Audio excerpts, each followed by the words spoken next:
Hello families and children, welcome to week 2 of digital learning. It's Mrs. Scheibner coming to you today. I hope that each activity and lesson that you've been completing has gotten a little bit easier for you. If not, again, we're always here for you to answer any questions that you might have. All right, let's get started. Today we're going to be focusing on character changes. We're going to be focusing on how they act in the beginning, how they're acting in the middle, and how they're acting at the end of the story. And most importantly, we're going to be talking about why the character is feeling that way. What happened in the story to make them feel that way. This goes along with describing characters. Character changes is part of that standard. We are going to be using Penny and Her Marble today. This is a very familiar read. We've read this in class at the beginning of the school year, and we also worked with it last week in our digital learning lessons. So if you would like to hear this story again, you're welcome to go back into those links from last week, or you can find this video on YouTube. I'm not going to read it today since it is a familiar read, but I do want to go through and focus on what you guys are going to be doing, okay? So for my task, I'm going to be using Penny and Her Marble, but for yours, you're going to be using the story Penny and Her Doll, which I have linked the video to also in your assignment for today. You're going to want to describe how a character changes throughout the story. You're going to use Penny and Her Doll to answer the questions. I'm going to use Penny and Her Marble just for today's activity. Okay, the first question that we're going to be focusing on is, how did Penny feel at the beginning of the story? You can see I've given you a sentence starter, and I do also want you to include the reason why Penny was feeling that way. What made Penny's feelings change?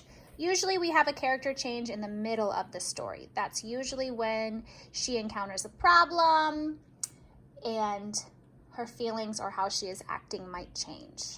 Penny's feelings changed because blank. And then number 3, how did Penny feel at the end of the story and why? This is usually the resolution of the character's problem. That usually happens at the end of the story. So as you can see, I've given you the sentence starter again. At the end, she felt blank because blank. This page is also located in the resources. You can pull this up while you are working, and you can set your journal up ahead of time, or you can work as you go. All right, so let's go ahead and get started for today's lesson. So my first question is, how did Penny feel at the beginning of the story? Well, let's go to the beginning. When you do this, you're going to want to probably go to the beginning of the Penny and Her Doll video. Make sure you listen to it. Okay, so here in chapter 1, it talks about when Penny was going for her walk with her doll, or with her little doll here. And that is when she's pretending she's going all throughout her town. She was in the city, she was in the forest, she pretended to be flying high in a plane. And then at this part is where she found the shiny blue marble, okay? Now, to begin in this story, Penny was feeling pretty excited, right? She was taking a walk out along in her neighborhood. She was pretending to go to other cool places. And then this is the part where she found that marble. And she decided to take it home when nobody was looking. So at the beginning, Penny felt excited because she got to go on a walk, and that's the part where she found that pretty blue marble. So I'm going to record that in my journal. At the beginning, Penny felt excited because she was out on a walk and found the shiny, I'm going to use shiny because that's the word that they use in the book, the shiny blue marble. Okay, next up, our question number 2 says, what made Penny's feelings change? Okay, so we're going to need to go through the text here, and we're going to need to find where her feelings change. So let's go keep reading. Okay, so she took the marble to her room. She was still feeling pretty excited about having this marble.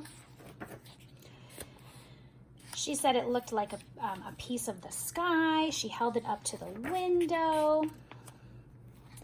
All of a sudden, you can see the character's face changing here. She saw Mrs. Goodwin out the window, and Mrs. Goodwin was in her yard. Penny hid behind the curtain. Was Mrs. Goodwin looking for the marble? She seems a little worried here.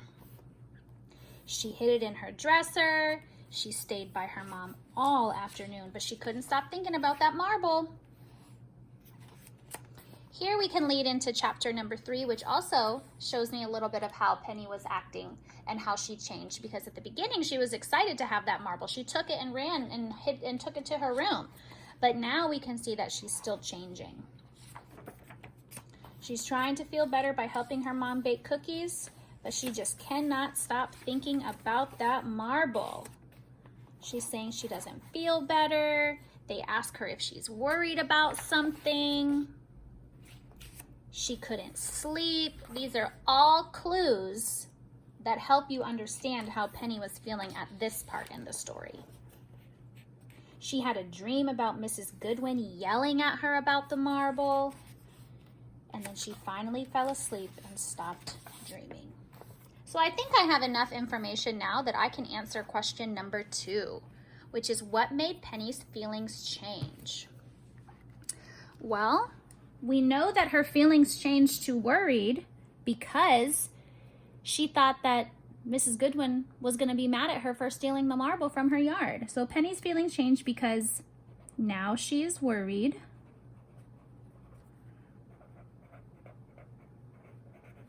That Mrs. Goodwin is upset about her stealing the marble.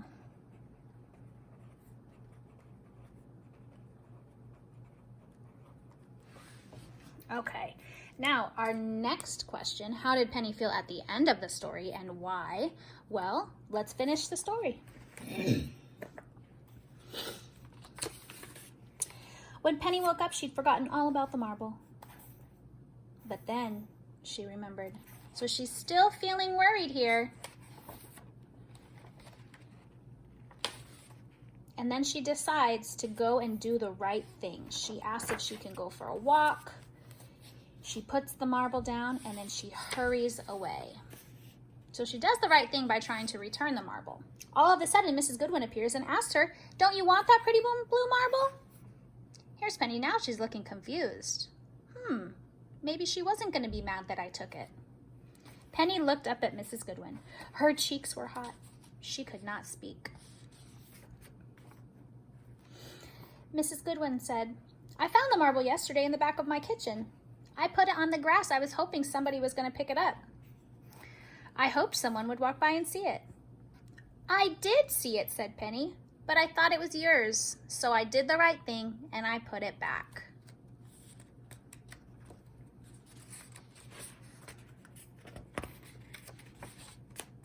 Mrs. Goodwin picked up the marble. She put it in Penny's hand.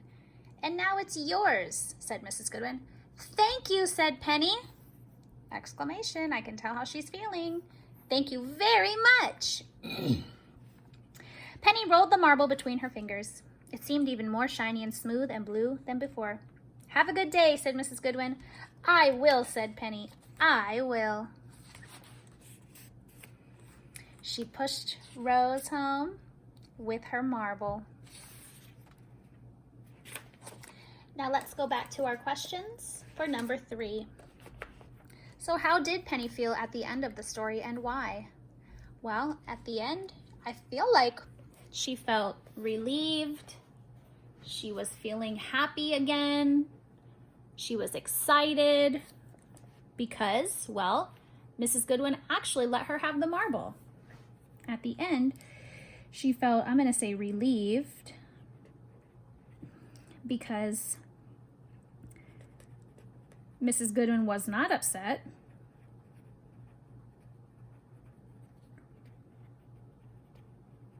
And she got to keep the marble.